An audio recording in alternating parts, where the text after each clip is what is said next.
Hola, esta es la sesión 2 del taller de restauración.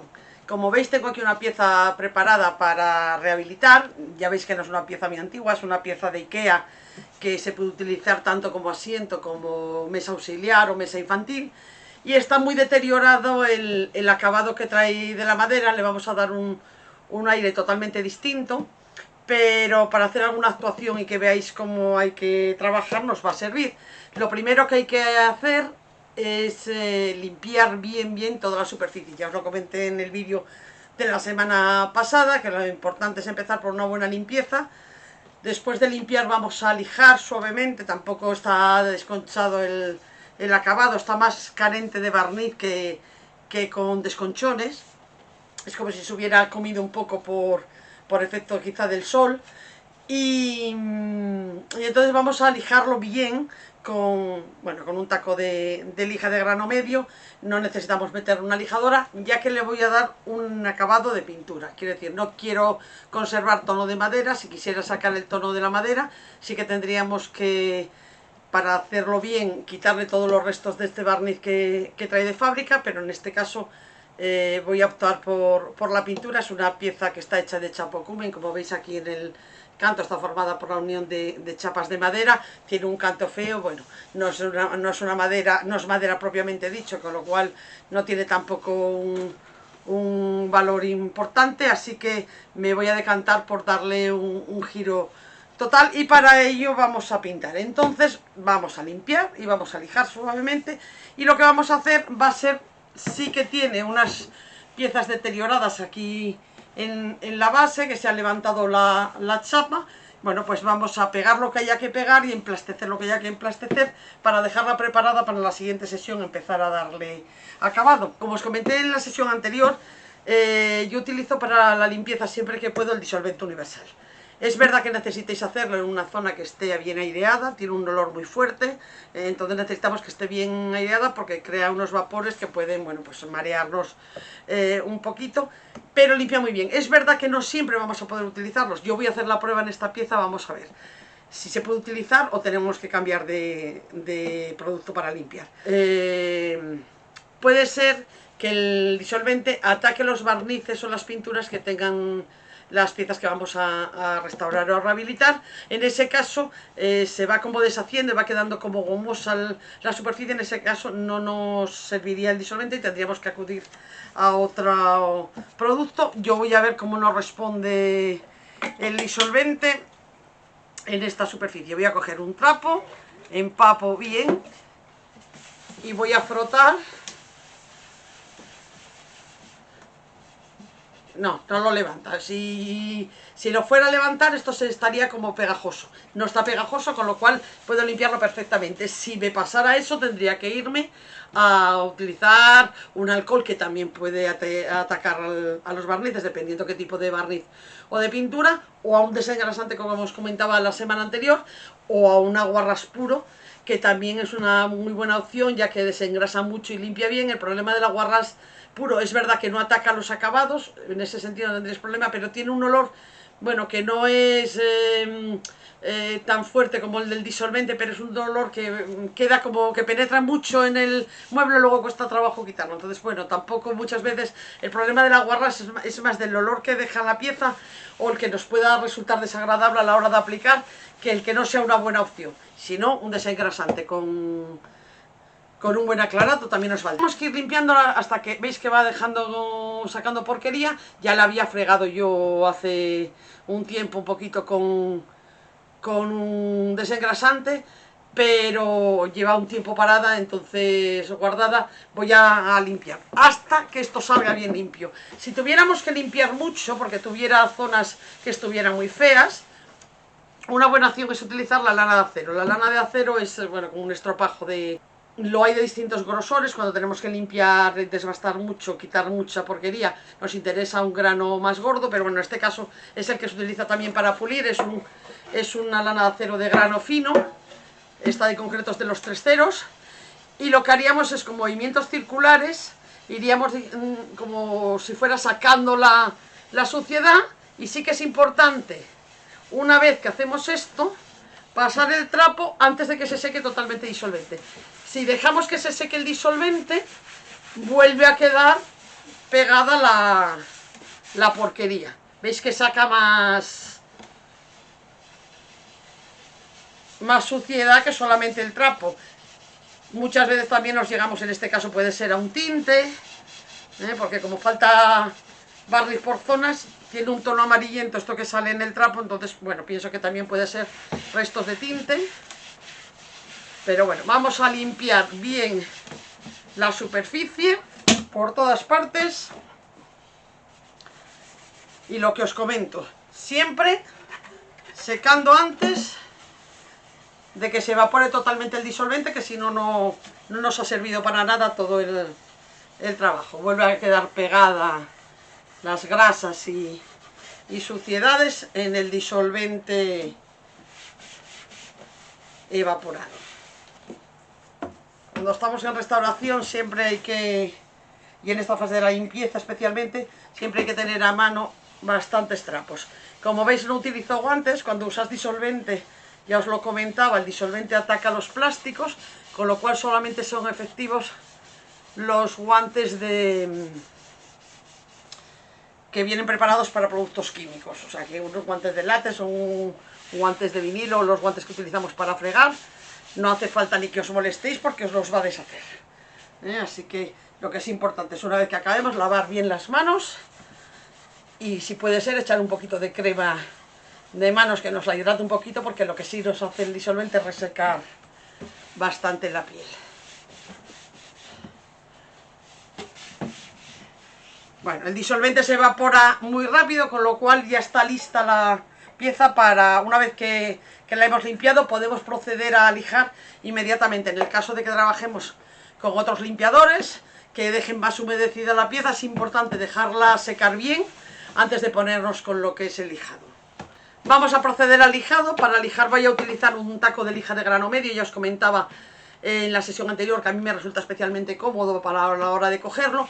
No necesitamos quitar restos de barniz porque la falta que tiene de barniz es uniforme, quiere decir, no tiene desconchones. Si formara desconchones, ahí es donde tendríamos que trabajar un poco más el lijado para que no notáramos al tacto. Pero en este caso, estas manchas que veis son de falta de barniz, pero son como por el efecto del sol, y no está descascarillado el barniz. Entonces con este taco de lija de grano medio nos valdría una lija de papel de los 2 ceros o de un 0. Bueno, sería el equivalente aproximadamente a esto. Si tuviéramos que lijar mucho, podríamos incluso tirarnos a una lijadora eléctrica, pero bueno, en este caso sencillamente es abrir un poco el poro donde todavía quedan restos de barniz para que nos agarre bien después la pintura de acabado. Lo que sí hacemos es lijar en el sentido de la veta.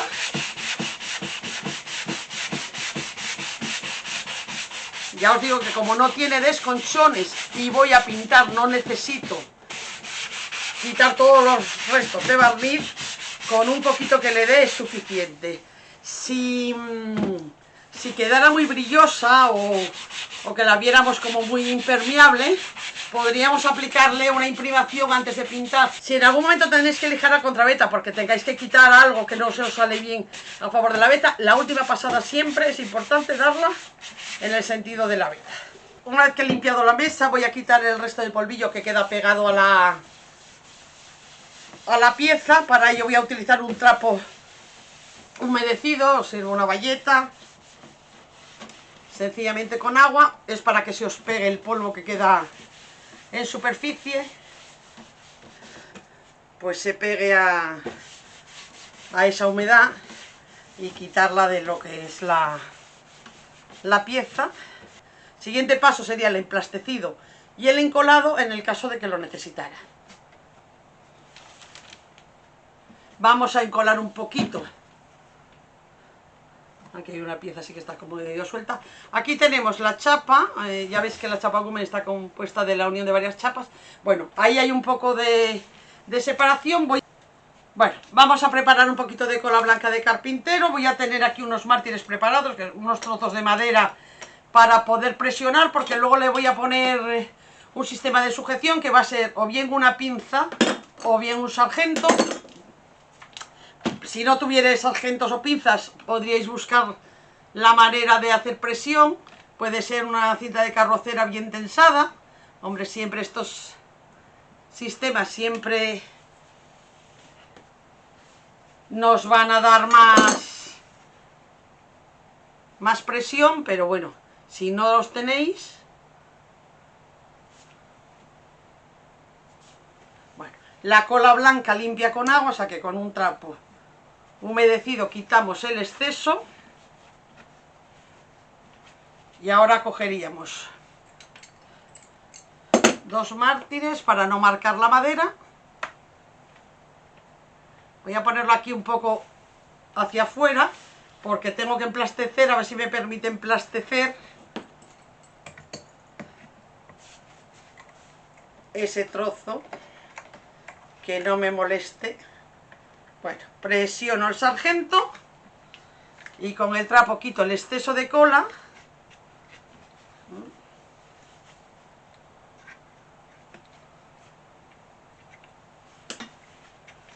Limpiamos bien el exceso de cola para no dejar muchos restos, que si no luego vamos a tener que quitar. Bien, y vamos a mirar si hay algo más que pegar. Esto no, esto es puramente relleno lo que necesita. Esto también está pegado, o sea que necesita relleno. Bueno, el resto que está todo para lo que es el relleno. Bueno, para emplastecer yo voy a utilizar un emplaste para madera que tiene fibra de madera en un tono neutro, porque como lo voy a pintar lo mismo me da. Si tuvierais que teñir la superficie, quiere decir, si fuerais a querer un tono madera, tendríais que buscar un emplaste de este tipo al tono más parecido a la madera una vez que está lijada, para que cuando tiñáis os coja de manera más o menos uniforme. Sí que tiene que ser que tenga fibras naturales si queréis que tiña, porque hay otros emplastes que son más plastificados, digamos, y que sí que nos admiten pintura, pero no absorbería el tinte. Para que absorba el tinte necesitáis que tenga fibras naturales que va a permitir que agarre el color de un tinte. En este caso me serviría cualquier emplaste, pero os presento este porque es el que podríais utilizar en el caso de que fuerais a teñir. Bueno, este en concreto es al agua, existen a la acetona, al disolvente. Los tiempos de secado van a depender del producto, y lo que hay que intentar es no sacar mucho producto del envase de cada vez para que no se nos seque y nos permita trabajar con cierta facilidad. Bueno, cuando nos falta mucho material, como es el caso de esta pieza, aquí falta mucho material, posiblemente no nos salga en una sola vez, no podamos echar la cantidad suficiente en una sola vez. El emplaste va a tender a menguar un poquito al secar, entonces aunque ahora lo veamos bastante bien, es posible que una vez que esté seco nos quede poco. Lijaríamos suavemente, alisaríamos lo más posible y repetiríamos la operación. Yo voy a intentar dejarlo lo más cargado posible, pero bueno, estoy prácticamente segura de que no me va a salir de una vez. Ese lado está. Ya os digo que posiblemente cuando seque haya que repetir la operación, Me vengo aquí y hago lo mismo. Cargo la espátula por la parte de atrás, os sirve una espátula, un cuchillo, un romo de cocina. También os serviría algo con lo que podáis estirar bien. Primero cargáis y luego alisáis. Le dais primero la altura que necesita y luego intentáis alisar. Vais cogiendo pocas cantidades y vais dejándolo lo más ajustado posible, porque todo lo que sobresale hay que lijarlo, bueno, y eso da también su trabajo. Entonces, bueno, vamos a intentar dejar lo más ajustada posible. Si veis, esta pieza le falta bastante material. Cuando tenemos así mucho trozo que rellenar, podemos directamente con el tubo poner ahí una cantidad y distribuirla.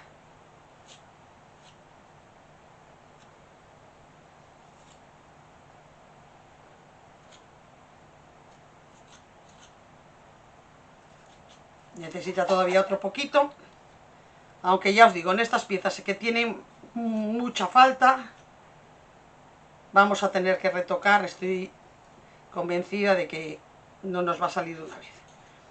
Lógicamente, al tener bastante material va a tardar en secar. La cola del pegado voy a dejarla, aunque es una cola rápida, a partir de los 5 minutos empieza ya a fraguar un poquito, pero está totalmente dura. Yo recomendaría dejarla 24 horas. Entonces, pasadas 24 horas, miraré el pegado y miraré si está el emplaste ya duro como para poder lijarlo y retocar si hay que retocar, o hay que esperar otro poquito. Ha secado totalmente la cola y el emplaste. Vamos a quitar el sargento y ver si ha quedado bien encolado. Sí. Y ahora lo que vamos a hacer va a ser lijar este emplastecido, que como os había comentado iba a menguar, y efectivamente ha menguado un poquito, y creo que vamos a tener que retocarlo puntualmente. Vamos a lijar madera con una lija de grano medio. Yo en este caso estoy utilizando la misma que usé en un principio para acondicionar. Y vamos a ir lijando suavemente hasta que toquemos y veamos que no nos queda emplaste más alto que lo que es la chapa de madera. Van a quedar los hundimientos, que son los que tenemos que rellenar, pero es importante que no sobresalga en altura nada. Entonces, bueno, veis que lo estoy haciendo a contraveta. Siempre os digo que fijamos a favor de la veta. La última pasada la haré a favor de veta, pero de esta manera consigo quitar más el exceso. Bueno, yo creo que ahora está bastante bien. Bueno, pues lo que os comento, la última pasada a favor de veta. Lijamos el canto lo mismo y vamos actuando sobre todo en las zonas donde hemos aplicado el emplastecido. Importante lo que os comento, que no quede abultado. Nos vamos al otro lado, que tenía una zona en la que faltaba mucho material. Aquí sí que lo notamos que está bastante hundido, sobre todo ahí, pero también hay zonas que están por encima de la altura de la madera, así que lo que primero voy a hacer es quitar ese exceso. Con la mano lo notáis perfectamente, pero bueno, si no ponéis cualquier pieza que sea plana y vais a notar si eleva o no eleva. Como hicimos la vez anterior, he cogido una espátula mayor porque siempre se alisa mejor, y esta vez voy a intentar ya que sea la definitiva. Bueno, si pasado el tiempo de secado veo que todavía hay que retocar, pues lo hacemos, pero bueno, ahora ya es poco la cantidad de emplastecido que necesita. Lo más grueso ya lo dejamos hecho